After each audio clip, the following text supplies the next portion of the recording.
নমস্কাৰ এমআই কিচেনৰ দৰ্শকসকলক মই টিকাৰে পুনৰ স্বাগতম জনাইছোঁ। আজি সন্ধিয়াৰ বাবে কেইটামান অতি গুৰুত্বপূৰ্ণ খবৰ যুগুতোৱা হৈছে, গতিকে ভিডিঅ'টো অলপো স্কিপ নকৰাকৈ শেষলৈকে চাই যাব। আৰু বেছি সময় পলম নকৰি আহক আমাৰ আজি ভিডিঅ'টো আৰম্ভ কৰোঁ।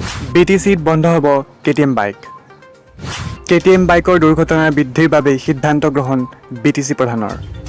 BTCত KTM ব্যৱহাৰ কৰা চালকসকললৈ সকিয়নি BTC প্ৰধানৰ।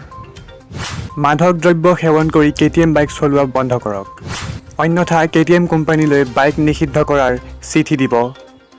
এনে মন্তব্য BTC প্ৰধান প্ৰমোদ বড়োৰ। ইয়াৰ পৰৱৰ্তী খবৰটি হ'ল ড্ৰাইভিং লাইচেন্স আধাৰ কাৰ্ডক লৈ বৃহৎ ঘোষণা হিমন্ত শৰ্মাৰ। ড্ৰাইভিং লাইচেন্স হেৰালেও চিন্তাৰ কাৰণ নাই, ঘৰতে বহি অনলাইনত লাভ কৰিব ড্ৰাইভিং লাইচেন্স। নিজৰ নাম অন্তৰ্ভুক্ত কৰিলেই লাভ কৰিব লাইচেন্স।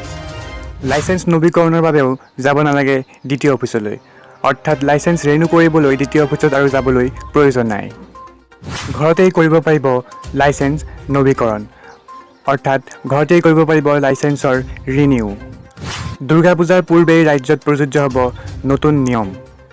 31 মাৰ্চৰ ভিতৰত ৰাজ্যত সম্পূৰ্ণ হ'ব আধাৰ কাৰ্ড প্ৰস্তুতকৰণৰ কাম। 100% আধাৰ প্ৰস্তুত হ'ব ৰাজ্যত। নিবনুৱা যুৱক যুৱতী যাব নালাগে এমপ্লয়মেণ্ট অফিচলৈ, ঘৰতেই বহি আধাৰ কাৰ্ডৰ জৰিয়তে পঞ্জীয়ন কৰিব পাৰিব। ড্ৰাইভিং লাইচেন্স আধাৰ কাৰ্ডক লৈ বৃহৎ ঘোষণা হিমন্ত বিশ্ব শৰ্মাৰ। ইয়াৰ পৰৱৰ্তী খবৰটি হ'ল দ্বিতীয়ৰ দালালৰ ওপৰত এইবাৰ চকু মুখ্যমন্ত্ৰী হিমন্ত বিশ্ব শৰ্মাৰ। হিমন্ত বিশ্ব শৰ্মাৰ হাতত আহি পৰিছে 382টা দালালৰ তালিকা।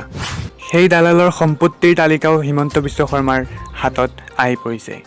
মই লাহেকৈ দ্বিতীয়ৰ দালালকো থপিওৱা আৰম্ভ কৰিম, এনে মন্তব্য মুখ্যমন্ত্ৰী ডক্টৰ হিমন্ত বিশ্ব শৰ্মাৰ। আজি আমাৰ শেষৰ খবৰটি মাইক্ৰ' ফাইনেন্সৰ ঋণ মাফক লৈ এটা গুৰুত্বপূৰ্ণ খবৰ আমাৰ হাতত আহি পৰিছে। কি খবৰ আহি পৰিছে জানো আহক। ঋণগ্ৰস্ত লোকসকলক দিয়া হ'ব 3টা সুবিধা।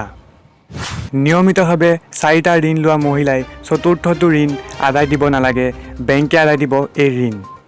চৰকাৰৰ তৰফৰ পৰা মহিলাসকলক উদগনি যোগাব।